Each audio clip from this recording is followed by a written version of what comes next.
Hello, welcome to my channel. Good morning ಎಲ್ಲರಿಗೂ. ಎಲ್ಲರೂ ಹೇಗಿದ್ದೀರಿ? ನೀವೆಲ್ಲ ಚೆನ್ನಾಗಿದ್ದೀರ ಅಂತ ಭಾವಿಸ್ತಾ ನಾನು ಕೂಡ ತುಂಬ ಚೆನ್ನಾಗಿದ್ದೀನಿ. ಇವತ್ತು ನಾನು ನಿಮಗೆ ಬ್ರೇಕ್ಫಾಸ್ಟ್ಗೆ ಪನ್ನೀರ್ ಪಾಲಕ್ ಪರೋಟ ಮಾಡೋದನ್ನು ತೋರಿಸ್ತಾ ಇದ್ದೀನಿ. ಹಾಗೆಯೇ ಕ್ಯಾಪ್ಸಿಕಮ್ ದಹಿ ಗ್ರೇವಿ ಮಾಡೋದನ್ನು ಸಹ ನಿಮಗೆ ತೋರಿಸ್ತಾ ಇದ್ದೀನಿ. ಇನ್ಸ್ಟೆಂಟಾಗಿ ಮಾಡ್ಕೊಳ್ಳೋಂಥದ್ದು, ತುಂಬ ಹೆಲ್ತ್ ಬೆನಿಫಿಟ್ ಇರೋಂಥ ಬ್ರೇಕ್ಫಾಸ್ಟ್ ಇದು. ದೊಡ್ಡವರಿಂದ ಚಿಕ್ಕವರಿಗೆ ಯಾರು ಬೇಕಾದ್ರೂ ತಿನ್ಬೋದು. ತುಂಬ ಆರೋಗ್ಯಕ್ಕೂ ಒಳ್ಳೆಯದು. ಲಂಚ್ ಬಾಕ್ಸ್ಗೂ ಕೂಡ ಏಳು ಮಾಡಿಸಿರೋಂಥ ತಿಂಡಿ. ಇದನ್ನು ಮಾಡೋದು ಹೇಗೆ ಅಂತ ಈಗ ನೋಡೋಣ ಬನ್ನಿ. ಫಸ್ಟು ನಾನಿಲ್ಲಿ ಒಂದು ಕಟ್ಟಷ್ಟು ಪಾಲಕ್ ಸೊಪ್ಪನ್ನು ತೊಗೊಂಡಿದ್ದೀನಿ. ಇದನ್ನು ಸೋಸ್ಕೊಂಡ್ಬಿಟ್ಟು ನೀರಲ್ಲಿ ಒಂದು 3 ಸತಿ ತೊಳ್ಕೊತೀನಿ. ಮಣ್ಣಿರುತ್ತೆ ಜಾಸ್ತಿ, ಹಾಗಾಗಿ ಒಂದು 3 ಸತಿ ತೊಳ್ಕೊಂಡಾದ ನಂತರ ನಾನು ಇದನ್ನು ಸ್ವಲ್ಪ ಬೇಯಿಸ್ಕೊತೀನಿ ಸೊಪ್ಪನ್ನು. ಇದು ಬಿಸಿನೀರನ್ನ ಕಾಯೋದಕ್ಕೆ ಇಟ್ಟಿದ್ದೀನಿ. ಆಲ್ರೆಡಿ ಕಾದಿರೋಂಥ ಬಿಸಿನೀರಿಗೆ ಸೊಪ್ಪನ್ನು ಹಾಕ್ಕೊತಾ ಇದ್ದೀನಿ. ಹಾಕ್ಕೊಂಡು ಇದು ಒಂದು ಕುದಿ ಬರೋವರೆಗೂ ಬೇಯಿಸ್ಕೊಂಡ್ರೆ ಸಾಕು. ಇದು ಪಾಲಕ್ ಸೊಪ್ಪು ಕಲರ್ ಚೇಂಜ್ ಆಗುತ್ತೆ ನೋಡಿ, ಜಾಸ್ತಿ ಗ್ರೀನಿಶ್ ಕಲರ್ ಆಗಿ ತಿರುಗುತ್ತೆ. ಈ ಕಲರ್ಗೆ ಬಂದರೆ ಸಾಕು. ಸ್ಟವನ್ನು ಆಫ್ ಮಾಡ್ಕೊತೀನಿ. ಇವಾಗ ಆಫ್ ಮಾಡಿಕೊಂಡು ಇದನ್ನು ಸ್ವಲ್ಪ ತೆಗೆದು ಒಂದು 5 ನಿಮಿಷ ತಣ್ಣಗಾಗೋದಕ್ಕೆ ಬಿಟ್ಬಿಡೋಣ. ತಣ್ಣಗಾದ ನಂತರ ಮಿಕ್ಸಿ ಜಾರಿಗೆ ಹಾಕ್ಕೊಳ್ಳೋಣ. ಈ ಥರ ಬೇಯಿಸಿ ಹಾಕ್ಕೊಳ್ಳೋದ್ರಿಂದ ಇದು ತುಂಬ ಕಲರ್ಫುಲ್ಲಾಗಿ ಆಗಿ ಕಲರ್ ಚೇಂಜ್ ಆಗೋದಿಲ್ಲ, ಅದೇ ಥರ ಗ್ರೀನಿಶ್ ಆಗಿರುತ್ತೆ. ಅದಕ್ಕಾಗಿ ಇದನ್ನು ಸ್ವಲ್ಪ ಬೇಯಿಸ್ಕೊಬೇಕು. ಮಿಕ್ಸಿ ಜಾರಿಗೆ ಒಂದು ಸ್ವಲ್ಪ ನೀರನ್ನು ಹಾಕ್ಕೊಂಡು ಇದನ್ನು ಪೇಸ್ಟಾಗಿ ರುಬ್ಕೊಂಬರ್ತಾ ಇದ್ದೀನಿ. ಅದನ್ನು ಬರೋಷ್ಟರಲ್ಲಿ ನಾನು ಒಂದು 2 ಬೌಲು ಮೈದಾ ಹಿಟ್ಟು, ಒಂದು 2 ಬೌಲು ಗೋಧಿ ಹಿಟ್ಟನ್ನು ತೊಗೊಂಡಿದ್ದೀನಿ. ಅದಕ್ಕೆ ರುಚಿಗೆ ತಕ್ಕಷ್ಟು ಉಪ್ಪನ್ನು ಸೇರಿಸ್ಕೊತಾ ಇದ್ದೀನಿ. ಈಗ ರುಬ್ಕೊಂಬಂದಿರೋಂಥ ಪಾಲಕ್ ಪ್ಯೂರಿ ಸಹ ಇದಕ್ಕೆ ಸೇರಿಸ್ಕೊತಾ ಇದ್ದೀನಿ. ಅದೇ ಮಿಕ್ಸಿ ಜಾರಿಗೆ ಸ್ವಲ್ಪ ನೀರನ್ನು ಸೇರಿಸ್ಕೊಂಡು ಅದನ್ನು ಸಹ ಇದಕ್ಕೆ ಸೇರಿಸ್ಕೊತಾ ಇದ್ದೀನಿ. ಸೇರಿಸ್ಕೊಂಡು ಇದನ್ನೆಲ್ಲ ನಾವು ಚಪಾತಿ ಹಿಟ್ಟಿನ ಹದಕ್ಕೆ ಕಲಿಸ್ಕೊಬೇಕು. ನೀರು ನೋಡಿಕೊಂಡು ಹಾಕ್ಕೊಳ್ಳಿ. ಫಸ್ಟ್ ಎಲ್ಲ ಕಲಿಸ್ಕೊಂಡು ನೀರು ಬೇಕನ್ಸಿರಿ ಇನ್ನೊಂದು ಸ್ವಲ್ಪನೇ ನೀರನ್ನು ಹಾಕ್ಕೊಂಡು ಕಲಿಸ್ಕೊಳ್ಳಿ. ನೀವು ಕಲಿಸ್ಕೊಂಡು ಇದನ್ನು ಒಂದು ಸೈಡಿಗೆ ಒಂದು 10 ನಿಮಿಷ ನೆನೆಯೋದಕ್ಕೆ ಬಿಟ್ಬಿಡೋಣ. ನೀವು ಬೇಕಿದ್ದರೆ ಬರೀ ಮೈದಾ ಹಿಟ್ಟಲ್ಲೇ ಮಾಡ್ಕೊಬೋದು ಅಥವಾ ಗೋಧಿ ಹಿಟ್ಟಲ್ಲೂ ಸಹ ಮಾಡ್ಕೊಬೋದು. ನಾನು ಯಾವಾಗಲೂ ಜಾಸ್ತಿ ಪೂರಿ ಅಥವಾ ಚಪಾತಿ ಮಾಡಿದರೆ ಗೋಧಿ ಹಿಟ್ಟಲ್ಲೇ ಮಾಡೋದು. ನಾನು ಆಲ್ಮೋಸ್ಟ್ ಮೈದಾ ಹಿಟ್ಟು ಉಪಯೋಗಿಸೋದೇ ಇಲ್ಲ. ನಾನು ಇದು ಪರೋಟ ಮಾಡ್ತಿರೋದ್ರಿಂದ ಪರೋಟಗೆ ತುಂಬ ಚೆನ್ನಾಗಿ ಬರುತ್ತೆ ಮೈದಾ ಹಿಟ್ಟು ಅಂತಂದೇಳ್ಬಿಟ್ಟು ನಾನು ಸ್ವಲ್ಪ ಅದೇ ಬರೀ ಮೈದಾ ಹಿಟ್ಟಲ್ಲೇ ಮಾಡ್ತಾಯಿಲ್ಲ. ಸ್ವಲ್ಪ ಮೈದಾ ಹಿಟ್ಟು ಮತ್ತು ಸ್ವಲ್ಪ ಗೋಧಿ ಹಿಟ್ಟನ್ನು ಮಿಕ್ಸ್ ಮಾಡಿಕೊಂಡು ಮಾಡ್ತಾಯಿದ್ದೀನಿ. ನಿಮಗೆ ಯಾವ ಥರ ಇಷ್ಟ ಆಗುತ್ತೋ ಆ ಥರ ಹಿಟ್ಟನ್ನು ಬರೀ ಮೈದಾ ಹಿಟ್ಟಾದ್ರು ತೊಗೊಳ್ಳಿ, ಇದ್ರ ಗೋಧಿ ಹಿಟ್ಟಾದ್ರು ತೊಗೊಳ್ಳಿ, ಇಲ್ಲೆರಡು ಮಿಕ್ಸ್ ಮಾಡೋರು ತೊಗೊಳ್ಳಿ, ನಿಮ್ಮಿಷ್ಟ. ಈ ಥರ ತೊಗೊಂಡು ಈ ಥರ ಕಲಸಿಟ್ಟಿದ್ದೀನಿ ನೋಡಿ. ಅದಕ್ಕೆ ಇದನ್ನು ಕಲಸಿ ಒಂದು 5 ನಿಮಿಷ ರೆಸ್ಟ್ ಮಾಡೋದಕ್ಕೆ ಬಿಟ್ಬಿಡೋಣ. ಅದು ಸ್ವಲ್ಪ ನೆನೆಯೋದ್ರಷ್ಟರಲ್ಲಿ ನಾನಿಲ್ಲಿ ಮಿಲ್ಕಿ ಮಿಸ್ಟ್ ಅವರ ಪನ್ನೀರನ್ನು ತೊಗೊಂಡಿದ್ದೀನಿ. ಮಿಲ್ಕಿ ಮಿಸ್ಟ್ ಪನ್ನೀರ್ ತುಂಬ ಚೆನ್ನಾಗಿರುತ್ತೆ. ಇದರಲ್ಲಿ ಯಾವುದೋ ಒಂದು ಕಲಬೆರಕೆ ಇರೋದಿಲ್ಲ. ನಾನು ತುಂಬ ವರ್ಷಗಳಿಂದ ಇದನ್ನು ಉಪಯೋಗಿಸ್ತಾ ಇದ್ದೀನಿ, ಹಾಗಾಗಿ ಹೇಳ್ತಾ ಇದ್ದೀನಿ. ಈಗ ನಾನು ಒಂದು 200 ಗ್ರಾಮ್ ತೊಗೊಂಡಿದ್ದೀನಿ. ನಾವು 4 ಜನಕ್ಕೆ ಆಗೋಷ್ಟಕ್ಕೆ ನಾನು ಮಾಡ್ತಾ ಇರೋದು. ಈ ಪನ್ನೀರನ್ನು ಈಗ ತುರ್ಕೊಬೇಕು. ಈ ಥರ ಕೊಬ್ಬರಿ ತುರಿಯೋದ್ರಲ್ಲಿ ತುರಿದಿಟ್ಕೊಂಡು ಇದು ಸ್ಟಫಿಂಗಿಗೆ ಈಗ ನೋಡಿ ಎಲ್ಲ ತುರ್ಕೊಂಡಿದ್ದೀನಿ. 200 ಗ್ರಾಮು ಇದನ್ನು ಪನ್ನೀರನ್ನು ತುರ್ಕೊಂಡಿದ್ದೀನಿ. ತುರ್ಕೊಂಡಿರೋದಕ್ಕೆ ನಾನು ರುಚಿಗೆ ತಕ್ಕಷ್ಟು ಉಪ್ಪನ್ನು ಹಾಕ್ತಾಯಿದ್ದೀನಿ. ನಾವು ಆಗಲೇ ಹಿಟ್ಟಿಗೆ ಉಪ್ಪನ್ನು ಹಾಕ್ಕೊಂಡಿದ್ದೀವಿ. ಇದಕ್ಕೆ ಎಷ್ಟು ಬೇಕೋ ಅಷ್ಟು ಮಾತ್ರ ನೋಡಿಕೊಂಡು ಉಪ್ಪು ಸೇರಿಸ್ಕೊಳ್ಳಿ. ಉಪ್ಪನ್ನು ಹಾಕ್ಕೊಂಡು ಇಲ್ಲಿ ಚಿಲ್ಲಿ ಫ್ಲೇಕ್ಸನ್ನು ಸೇರಿಸ್ಕೊತಾ ಇದ್ದೀನಿ. ಈ ಚಿಲ್ಲಿ ಫ್ಲೇಕ್ಸು ಅಂಗಡಿನಲ್ಲೂ ಸಿಗುತ್ತೆ, ಮನೆಯಲ್ಲೂ ಕೂಡ ಮಾಡ್ಕೊಬೋದು. ಚಿಲ್ಲಿ ಫ್ಲೇಕ್ಸ್ನ ಅಂಗಡೀಲಿ ಸಿಗುತ್ತೆ. ಅಂಗಡೀಲಿ ತಂದಿಲ್ಲ ಮನೆಗೆ ಹೇಗೆ ಮಾಡ್ಕೋಬೇಕು ಅಂದರೆ ಸ್ವಲ್ಪ ಬಿಸಿ ಮಾಡ್ಕೊಬೇಕು ಮೆಣಸಿನ್ಕಾಯಿನ. ಇದು ಸ್ವಲ್ಪ ಕೆಂಪಗೆ ಇರೋಂಥ ಮೆಣಸಿನ್ಕಾಯಿನ ತೊಗೋಬೇಕು, ಖಾರ ಜಾಸ್ತಿ ಇರಬಾರ್ದು. ಆ ಥರ ಮೆಣಸಿನ್ಕಾಯಿನ ಸ್ವಲ್ಪ ಬಿಸಿ ಮಾಡಿಕೊಂಡು ಮಿಕ್ಸಿನಲ್ಲಿ ಸ್ವಲ್ಪ ಪಲ್ಸ್ ಮೋಡಲ್ಲಿ ಮಾಡಿಕೊಂಡ್ರೆ ಇದು ತರ್ತರಿಯಾಗಿ ಬರುತ್ತೆ. ಇದು ಚಿಲ್ಲಿ ಫ್ಲೇಕ್ಸು ಈ ಥರ ಮಾಡಿಟ್ಕೊಂಡ್ರೆ ನಾವು ಯಾವುದಕ್ಕೆ ಬೇಕಾದ್ರೂ ಉಪಯೋಗಿಸ್ಕೋಬೋದು.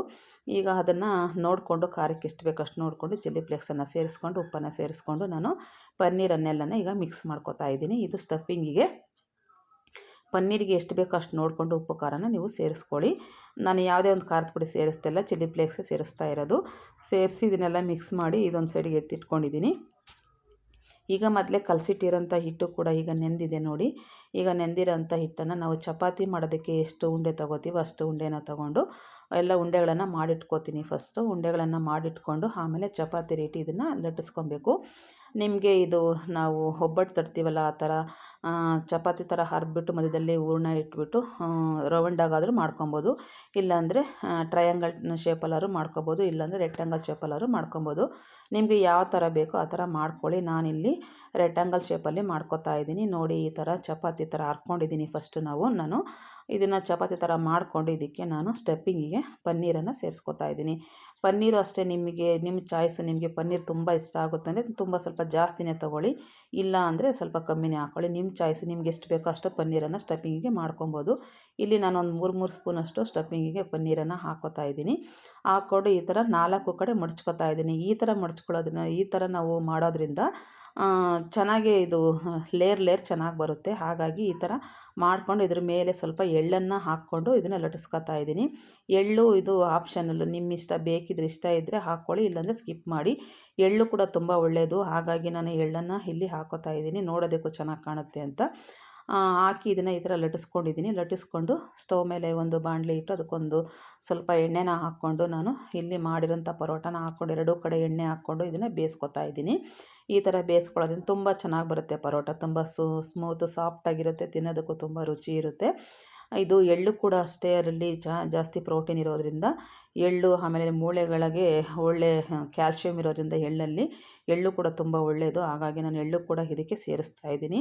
ನಾನು ಯಾವುದೇ ಒಂದು ಅಡುಗೆ ತಿಂಡಿ ಮಾಡುವಾಗ ಆದಷ್ಟು ಆರೋಗ್ಯದ ಕಡೆ ಗಮನ ಕೊಟ್ಟು ನಾನು ತಿಂಡಿಗಳನ್ನು ಮಾಡ್ತೀನಿ. ಯಾಕಂದರೆ ನಾವು ಯಾವುದೇ ತಿಂಡಿ ಮಾಡಿದ್ರೂ ನೋಡೋದಕ್ಕೂ ಚೆನ್ನಾಗಿರಬೇಕು, ಬಾಯಿಗೆ ರುಚಿನೇ ಇರಬೇಕು, ಹಾಗೆ ಆರೋಗ್ಯಕ್ಕೂ ಕೂಡ ಅದು ಒಳ್ಳೆಯದಾಗಿರಬೇಕು. ಆ ಥರ ಫುಡ್ಗಳನ್ನು ಆದಷ್ಟು ನಾನು ಮಾಡ್ತಾಯಿರ್ತೀನಿ. ನನ್ನ ಚಾನಲಲ್ಲಿ ಜಾಸ್ತಿ ಅದೇ ಥರದ ಫುಡ್ಗಳನ್ನು ನಾನು ಮಾಡಿ ಹಾಕಿದ್ದೀನಿ. ನನ್ನ ಚಾನಲ್ ಒಂದು ಸತಿ ನೀವು ಚೆಕ್ ಮಾಡಿದರೆ ಗೊತ್ತಾಗುತ್ತೆ.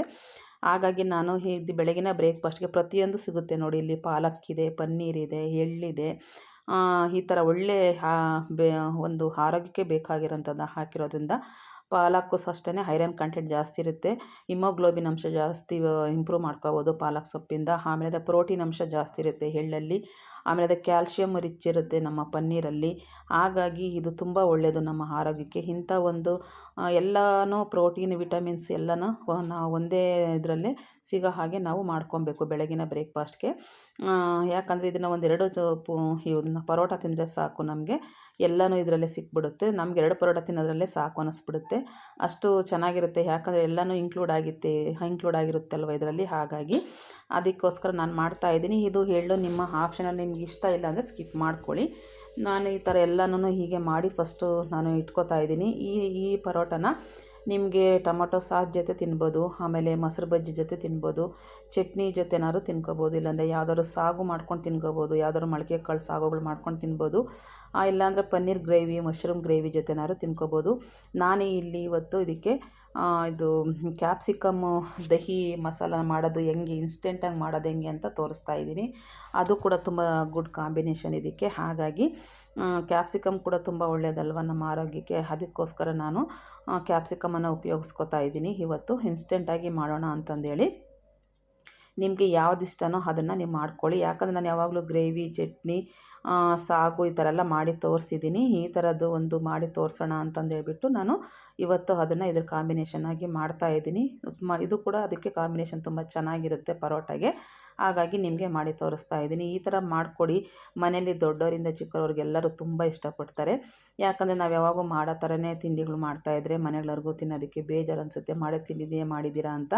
ಈ ಥರ ಏನಾದರೂ ಹೊಸದಾಗಿ ನಾವು ಮಾಡ್ತಾಯಿದ್ರೆ ರುಚಿನೇ ಇರಬೇಕು, ಅವ್ರಿಗೆ ತಿನ್ನೋದಕ್ಕೆ ತುಂಬ ಇಷ್ಟಪಡ್ತಾರೆ, ನೋಡೋದಕ್ಕೆ ಅಟ್ರಾಕ್ಟಿವ್ ಆಗಿದೆ ನೋಡಿ. ಮಕ್ಕಳಂತೂ ನೋಡಿದ ತಕ್ಷಣ ತಿನ್ನಬೇಕು ಅನ್ನಿಸ್ತದೆ, ಅಷ್ಟು ಚೆನ್ನಾಗಿ ಕಲರ್ ಆಗಿದೆ. ಕಲರ್ ನಾವು ಪಾಲಕ್ ಸೊಪ್ಪನ್ನು ಬೇಯಿಸ್ಕೊಂಡಿರೋದ್ರಿಂದ ಇಲ್ಲಿ ಯಾವುದೇ ಒಂದು ಕಲರ್ ಚೇಂಜ್ ಆಗಿಲ್ಲ, ಅದೇ ಕಲರು ಗ್ರೀನಿಶ್ ಕಲರ್ ಹಾಗೇ ಇದೆ. ಹಾಗಾಗಿ ನೋಡೋದಕ್ಕೆ ಕೂಡ ತುಂಬ ಚೆನ್ನಾಗಿ ಕಾಣಿಸಿದೆ, ತಿನ್ನೋದಕ್ಕೂ ರುಚಿ ಇರುತ್ತೆ, ಆರೋಗ್ಯಕ್ಕೂ ಕೂಡ ತುಂಬ ಒಳ್ಳೆಯದಿದು.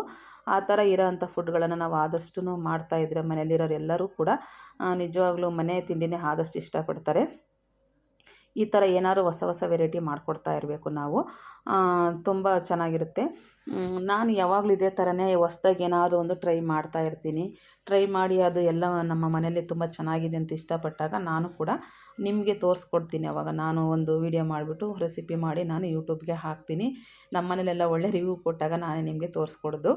ಈಗ ನೋಡಿ ನಾನು ಎಲ್ಲನೂ ಈ ಥರ ಮಾಡಿಟ್ಕೊಂಡಿದ್ದೀನಿ. ಪರೋಟ ತುಂಬ ಸಾಫ್ಟಾಗಿ ಬಂದಿದೆ, ತುಂಬ ಟೇಸ್ಟಿಯಾಗಿ ಕೂಡ ಇದೆ ಇದು. ಈ ಥರ ಮಾಡಿಟ್ಕೊಂಡಿದ್ದೀನಿ. ಈಗ ಇದಕ್ಕೊಂದು ನಾನು ಗ್ರೇವಿ ಮಾಡೋದನ್ನು ತೋರಿಸ್ತೀನಿ. ಫಸ್ಟು ನಾನು ಒಂದು 250-300 ಗ್ರಾಮಷ್ಟು ಮೊಸರನ್ನ ತೊಗೋತಾ ಇದ್ದೀನಿ. ನಾನು 4 ಜನಕ್ಕೆ ಆಗೋಷ್ಟು ಗ್ರೇವಿ ಮಾಡ್ತಾ ಇರೋದು, ಹಾಗಾಗಿ ನಾನು ಒಂದು 300 ಗ್ರಾಮಷ್ಟು ಮೊಸರನ್ನ ತೊಗೊಂಡಿದ್ದೀನಿ, ನಂದಿನಿ ಮೊಸರು. ಇದಕ್ಕೆ ನಾನು 1 ಸ್ಪೂನಷ್ಟು ಧನಿಯಾ ಪೌಡರನ್ನು ಸೇರಿಸ್ಕೊತಾ ಇದ್ದೀನಿ, ಒಂದು ಅರ್ಧ ಸ್ಪೂನಷ್ಟು ಗರಂ ಮಸಾಲ ಸೇರಿಸ್ಕೊತಾ ಇದ್ದೀನಿ. ಆಮೇಲೆ ಇದಕ್ಕೆ ಖಾರಕ್ಕೆ ಎಷ್ಟು ಬೇಕೋ ಅಷ್ಟು ಖಾರದ ಪುಡಿನ ಸೇರಿಸ್ಕೊಳ್ಳಿ. ಆಮೇಲೆ ರುಚಿಗೆ ತಕ್ಕಷ್ಟು ಉಪ್ಪನ್ನು ಸೇರಿಸ್ಕೊಬೇಕು. ಆಮೇಲೆ ಒಂದು ಅರ್ಧ ಸ್ಪೂನಷ್ಟು ಜೀರಿಗೆ ಪೌಡರನ್ನು ಸೇರಿಸ್ಕೊತಾ ಇದ್ದೀನಿ.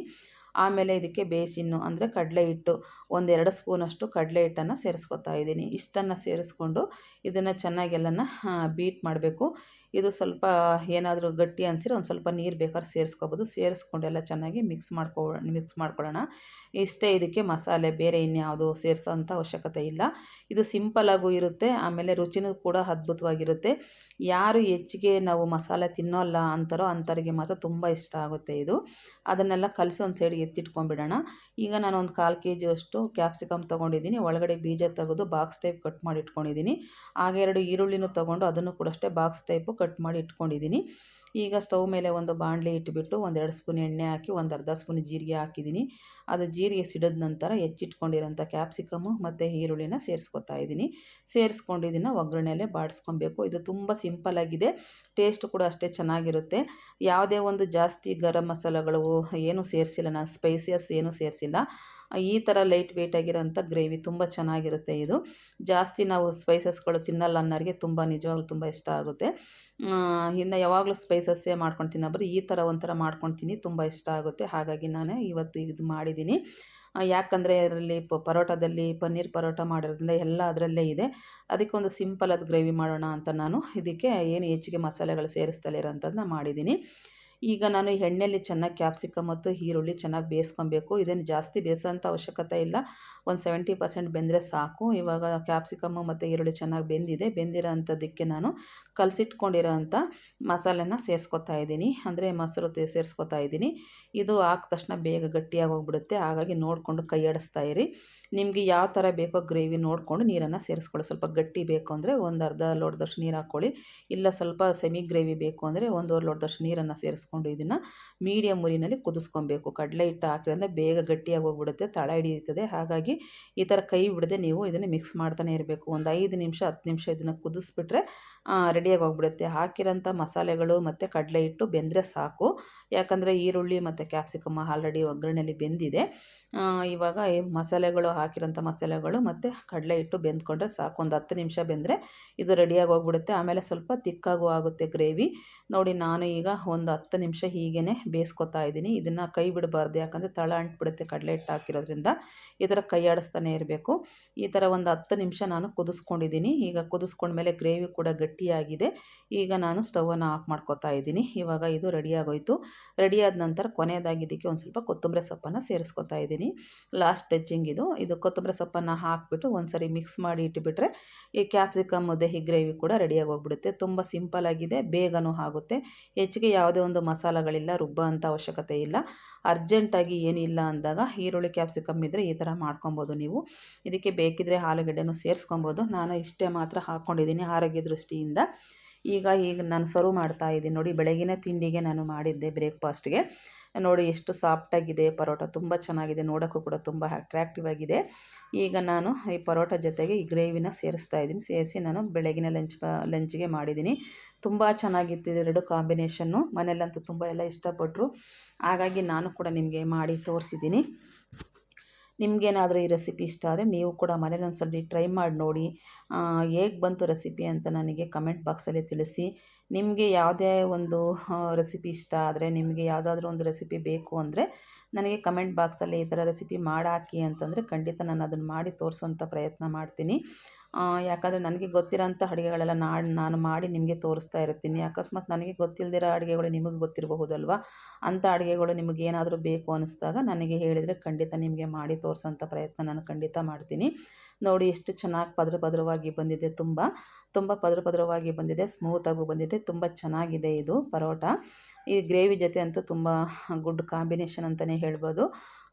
ಈಗ ನಾನು ಇದನ್ನು ಬಡಿಸಿದ್ದೀನಿ, ಎಲ್ಲರಿಗೂ ತುಂಬ ಇಷ್ಟಪಟ್ಟರು. ಮನೆಯಲ್ಲಿ ಮಕ್ಕಳದು ಯಜಮಾನರೆಲ್ಲ ತುಂಬ ಇಷ್ಟಪಟ್ಟರು. ಹಾಗಾಗಿ ನಿಮಗೆ ತೋರಿಸ್ಕೊಟ್ಟಿದ್ದೀನಿ. ನೋಡಿ, ತುಂಬ ಎಷ್ಟು ಚೆನ್ನಾಗಿ ಪದರವಾಗಿ ತೆಳ್ಳಗೆ ಬಂದಿದೆ ಚಪಾತಿ. ಈ ಥರ ನೀವು ಕೂಡ ಇಷ್ಟ ಆದರೆ ನೀವು ಮಾಡ್ಕೊಳ್ಳಿ. ಆಮೇಲೆ ಹಾಗೆ ನಿಮ್ಮ ಫ್ರೆಂಡ್ಸ್ ಆ್ಯಂಡ್ ರಿಲೇಟಿವ್ಸ್ಗೂ ಕೂಡ ವಿಡಿಯೋನ ಶೇರ್ ಮಾಡಿ, ನಿಮಗೇನಾದರೂ ಇಷ್ಟ ಆದರೆ. ಹಾಗೆ ನನ್ನ ಚಾನಲ್ಗೆ ಯಾರೆಲ್ಲ ಸಬ್ಸ್ಕ್ರೈಬ್ ಆಗದೆ ನೋಡ್ತಾ ಇದ್ದೀರೋ ಎಲ್ಲರೂ ನನ್ನ ಚಾನಲ್ಗೆ ಸಬ್ಸ್ಕ್ರೈಬ್ ಆಗಿ ನನ್ನ ವೀಡಿಯೋಗಳಿಗೆ ಲೈಕ್ ಮಾಡಿ, ಶೇರ್ ಮಾಡಿ, ಸಪೋರ್ಟ್ ಮಾಡಿ ಅಂತ ಹೇಳ್ತಾ, ಹೀಗೆ ನನ್ನ ವೀಡಿಯೋಗಳನ್ನು ನೋಡ್ತಾ ಇರಿ, ನನ್ನ ಚಾನಲನ್ನು ಫಾಲೋ ಮಾಡಿ. ಇಷ್ಟೊತ್ತು ಪೇಷನ್ಸಿಂದ ನನ್ನ ವೀಡಿಯೋನ ನೋಡಿದ್ದ ನಿಮ್ಮೆಲ್ಲರಿಗೂ ಧನ್ಯವಾದಗಳು. ಹೀಗೆ ನಾನು ಹೊಸ ರೆಸಿಪಿಗಳನ್ನು ನಿಮ್ಮ ಮುಂದೆ ತರ್ತಾ ಇರ್ತೀನಿ. ಹಾಗೆ ನೋಡ್ತಾ ಇರಿ, ಹಾಗೆ ನೀವು ಕೂಡ ಟ್ರೈ ಮಾಡ್ತಾ ಇರಿ.